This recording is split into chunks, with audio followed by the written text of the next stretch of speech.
हरि अनंत हरि कथा अनंता कहें सुनई बहुविध सब संता। दोस्तों, भगवान राम का जो व्यक्तित्व है इतना विशाल है, इतना विराट है कि उनके बारे में जितनी भी जानकारी आपके पास है या हमारे पास है वो कम ही होगी। और जितना भी जाने उतना ही लगता है कि जीवन की ये चीज जो है हमसे रह गई थी, ये आज हमने फिर जान ली। क्यों? क्योंकि वो मर्यादा पुरुषोत्तम भगवान राम के विषय में है, माता सीता के विषय में है। आज जो चर्चा करने जा रहा हूं वो निश्चित रूप से आपको बहुत गुदगुदाएगा और कोई भी जिज्ञासा इस विषय में होगी तो उसको जरूर शांत करेगा।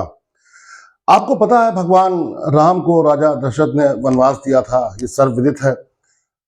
वनवास के दौरान जो अपनी पहली रात उन्होंने बिताई थी वो कहाँ बिताई थी, तो इसी पर कुछ चर्चा करने के लिए मैं आपके सामने खड़ा हूं।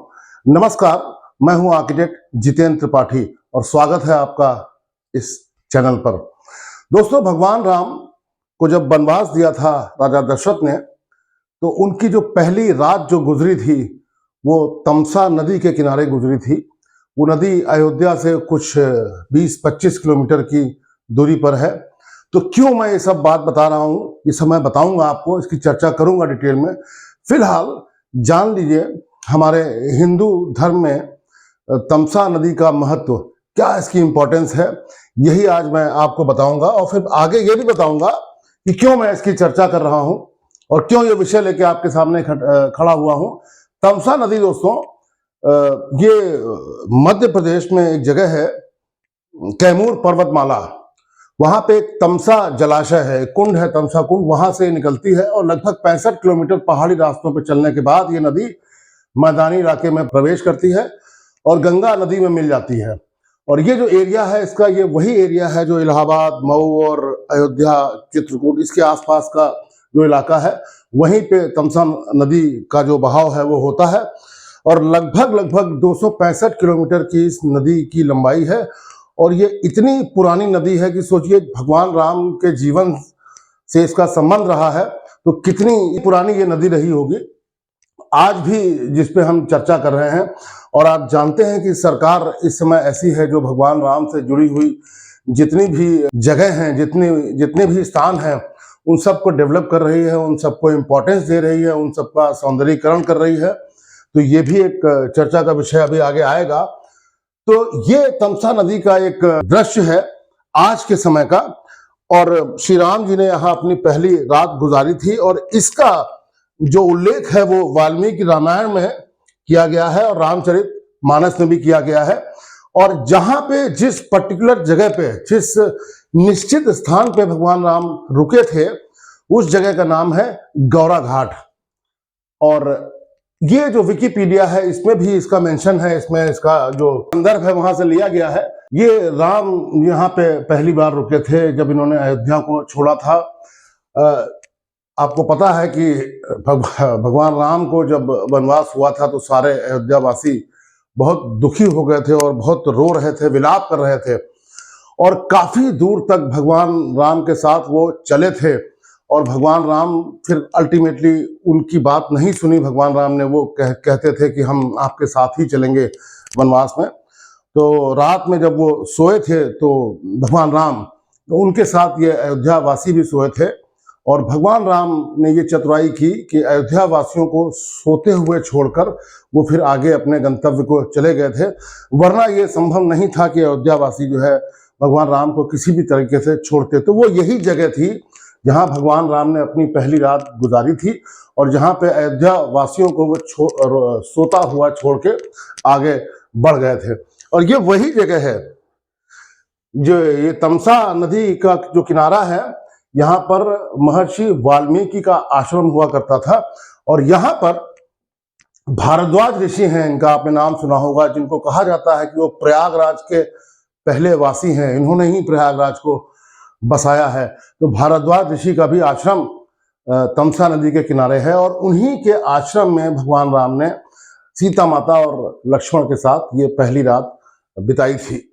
ऐसा भी ग्रंथों में वर्णित है कि सीता माता जो है अयोध्या छोड़कर, भगवान राम का जो महल था उसको छोड़कर इसी जगह पर रही थी। वाल्मीकि ऋषि का आश्रम यहाँ था और लव कुश का जन्म भी जो है वो इसी जगह पे हुआ था।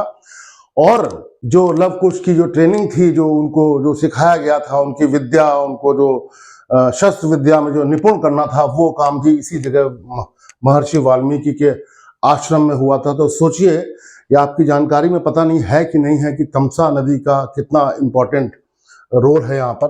तो ये इसकी पृष्ठभूमि हो गई, ये इसका बैकग्राउंड हो गया। मैं आज इसको क्यों डिस्कस कर रहा हूँ। आज जो तमसा नदी दिखती है वो इस तरह की दिखती है। ये आज का परिप्रेक्ष्य है। यहाँ एक रेलवे लाइन जा रही है, ये तमसा नदी आप बिल्कुल साफ साफ देख सकते हैं। ये शिव जी की एक विशाल सी, बड़ी खूबसूरत सी, बहुत सुंदर सी एक मूर्ति है, जो अभी अभी लगाई गई है कुछ महीनों पहले। और इसी जो भगवान शिव की मूर्ति है, ये भगवान शिव का मंदिर है, जिसे शिवाला बोलते हैं, इसी के सामने की जगह है जहां की आज मैं चर्चा करूंगा। गूगल इमेजेस में ऐसी कुछ दिखती है। ये तमसा नदी आज की डेट में ऐसी है। ये रेलवे लाइन वगैरह यहाँ से जा रही है और ये जो जगह है, यहाँ भगवान शिव की मूर्ति है। इस शिव जी की मूर्ति के सामने तमसा नदी के पार ये वो जगह है जहां की मैं बात करूंगा, जिसकी सौंदर्यीकरण की योजना है वो सरकार ने लाई है। ये मैं इस जगह पर गया हूं, ये उसका प्रमाण है। और क्यों मैं इस चीज को डिस्कस कर रहा हूं, उसका कारण ये है कि सरकार ने जो ये योजना बनाई है इस जगह की सौंदर्यीकरण की, ये तमसा नदी मऊ जिले में ये जगह है जहाँ पे, चूंकि तमसा नदी तो कई जिलों को कवर करती होगी, कई जिलों से यात्रा करती होगी, लेकिन ये जो जगह है जहाँ की मैं बात कर रहा हूँ, ये है मऊ, जिला मऊ। उसकी बात है। ये वहीं की तस्वीर थी जो अभी मैंने आपको पिछली स्लाइड में दिखाई। और मैं इस बात को इसलिए कर रहा हूँ कि इसकी सौंदर्यीकरण का जिम्मा मुझे मिला है एज एन आर्किटेक्ट। मुझे और मेरी टीम को ये कहा गया है कि इसको सुंदर सा इसका एक प्रारूप बनाया जाए, जो कि हमने बनाया और शासन ने उसको अप्रूव कर दिया है, काफी प्रशंसा करते हुए। और इस तरह का कुछ व्यवस्था है जो हमने और हमारी टीम ने की है। इस तरह का कुछ हमने डिजाइन किया है। ये छोटा सा प्रोजेक्ट है, करीब 12.5 करोड़ इसकी लागत है। और इस तरह का कुछ दिखाई पड़ेगा। ये तमसा नदी है, तमसा नदी के जो किनारे हैं, इसको इस तरीके से स्ट्रेट किया गया है, एक रिटेनिंग वॉल बनाकर, जिससे कि लोग यहाँ पे खड़े हो सकें और तमसा नदी का व्यू ले सकें। ये कुछ जगह है, गजीबोज वगैरह बनाए हैं जो जहाँ पे खड़े होकर इस नदी के किनारे का आनंद ले सकें। आप देखिए, वैसे भी जो जगहें हरी भरी होती हैं और इस तरह के खूबसूरत वहाँ पे स्पॉट्स होते हैं कि लोग वहाँ जाएं और बच्चे वहाँ खेलें, महिलाएं वहाँ बैठें, बात करें और अपना कुछ क्वालिटी टाइम बिताएं।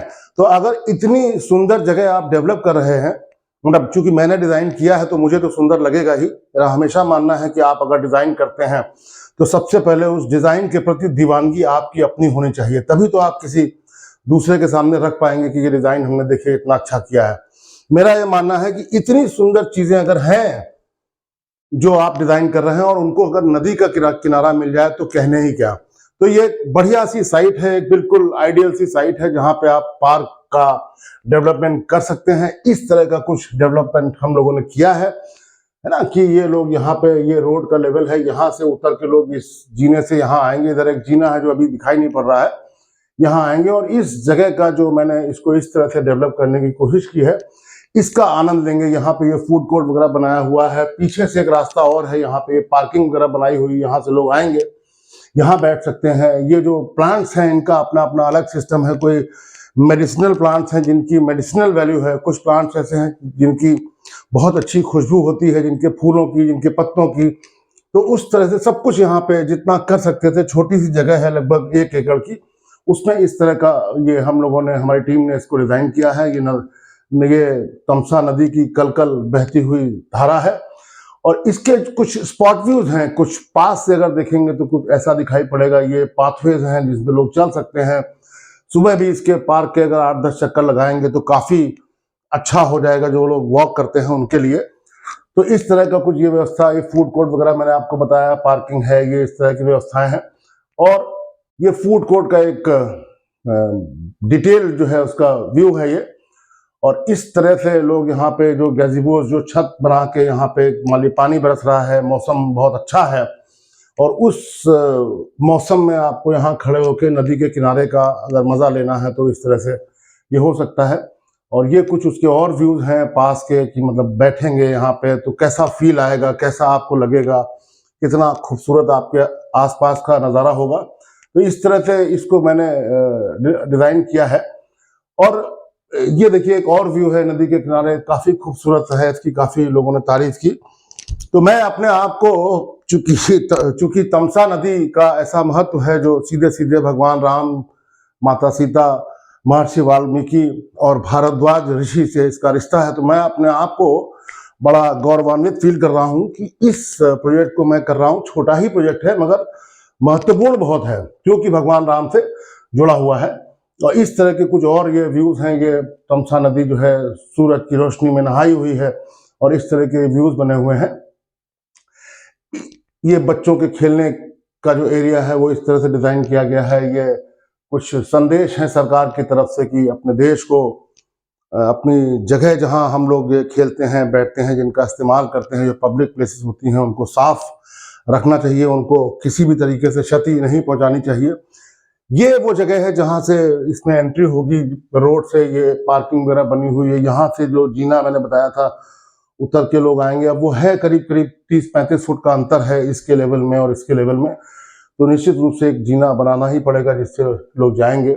और बाकी एक पीछे से रास्ता है जो कि ढलान में आया है, सीधे इसी लेवल में आके मिल जाता है, तो कोई लिफ्ट वगैरह की जरूरत है नहीं। और व्हील चेयर पे कोई आदमी जाना चाहे तो वो भी जा सकता है। इस बिल्डिंग के नीचे ही इनके टॉयलेट्स वगैरह की व्यवस्था कर रखी है। ऑफिसेज वगैरह होंगे तो वो भी जो मेंटेनेंस इसका करेंगे, जो देखेंगे इसमें क्या करना क्या नहीं करना, तो उन सब के ऑफिस भी यहाँ पे ले रखे हैं। तो एक छोटा सा प्रोजेक्ट है ऐसे। ये भगवान राम से संबंधित, ये एंट्रेंस के पास एक म्यूरल बना हुआ है, ये एंट्री गेट बना हुआ है, पार्किंग वाला एरिया है जहाँ पे जैसे आप घुसेंगे तो आपको सीधे सीधे ये म्यूरल दिखाई पड़ेगा। एक ये भी ऐसा व्यू है जो आपको दिखाई पड़ेगा। एक इसका वीडियो हमने बनाया है। हम लोग जब आर्किटेक्ट्स अपना काम करते हैं, किसी को दिखाना होता है, तो ये 3 डायमेंशनल इमेजेस तो होती हैं, पर आजकल एक चलन चल गया है कि इसकी फिल्म दिखाइए कैसा बनेगा। तो वो फिल्म भी हमने बनाई है, वो अभी आपको वीडियो के अंत में मैं इसमें जोड़ दूंगा तो आप उसको देखेंगे। और ये मैं साफ साफ कह दूं कि इसमें जितनी भी इमेजेस हमने दिखाई हैं, जो भी हमने दिखाया है, ये जैसे इसका एक विहंगम दृश्य है, पूरा पूरा आपको क्लियर है। इसमें कुछ भी गूगल या एआई या उसका कोई मैटर नहीं है। ये सब जो है हमारे ऑफिस में बैठ के हमारी टीम ने एक एक चीज को बनाया है अपने हाथों से। उसी से फिर ये 3D डेवलप हुआ है, उसी से फिर वो जो वीडियो है वो बना है। तो ये सब अपने हाथ से ही अपने ऑफिस में काम किया गया। इसमें कहीं भी कुछ ऐसा नहीं है जो कि गूगल या किसी और सर्च इंजन से कोई मदद लेके, ब्रिटानिका या कोई और साइट, मतलब कहीं से भी कुछ भी नहीं, सब ये ऑफिस से बनाया गया है। और वैसे भी भगवान राम से जुड़ा हुआ एक काम है। तो वो जो एक चौपाई है ना, राम काज करिबे को आतुर, तो मैं आतुर हूँ इस काम को करने के लिए। और हो सकता है इस काम को करने के बाद भगवान राम का आशीर्वाद मिल जाए तो मैं भी हो जाऊंगा विद्यावान, गुणी, अति चातुर, ऐसी मेरी कामना है। और इस के साथ मैं वो वीडियो लगा रहा हूं जो आप देखिएगा तो आपको पूरा इसका फील नजर आएगा। तो दोस्तों, जब तक आप ये खूबसूरत सा वीडियो देख रहे हैं, इसका आनंद ले रहे हैं, तब तक मैं आपको बता दूं कि ये जो डिज़ाइन है, इसकी जो परिकल्पना है, ये हमारी टीम ने की है। और हमारी टीम जो है वो मिडास कंसल्टेंट्स के बैनर तले काम करती है। और इस प्रतिष्ठित काम को, जो कि भगवान राम से, सीता माता से, वाल्मीकि ऋषि से और भारद्वाज ऋषि से जुड़ा हुआ है, इस काम को करने की, मतलब ये जो डिज़ाइन है इसको बनाने की जिम्मेदारी सौंपी गई है उत्तर प्रदेश सरकार की एक बहुत प्रतिष्ठित संस्था है जो कि यूपी जल निगम के अंडर में आती है, जिसका नाम है कंस्ट्रक्शन एंड डिज़ाइन सर्विसेज। ये लोग बहुत अच्छा काम कर रहे हैं। मैं उम्मीद करता हूँ ये काम बहुत अच्छी तरीके से उसको अंजाम देंगे, क्योंकि मुझे उनकी काबिलियत पर, उनकी क्षमता पर ज़रा भी शक नहीं है। दोस्तों, ये वीडियो आपने देख लिया। मुझे लगा ये छोटा सा प्रेजेंटेशन आपको अच्छा लगा होगा और काफ़ी अच्छी अच्छी बातें इसमें मैंने आपको बताई हैं जो आपके दिल को छुई होंगी। अगर ऐसा हुआ हो तो मेरे चैनल को कृपया सब्सक्राइब करें, इस वीडियो को लाइक करें, शेयर करें और अपने कमेंट भी दें। बहुत बहुत शुभकामनाएं। नमस्कार।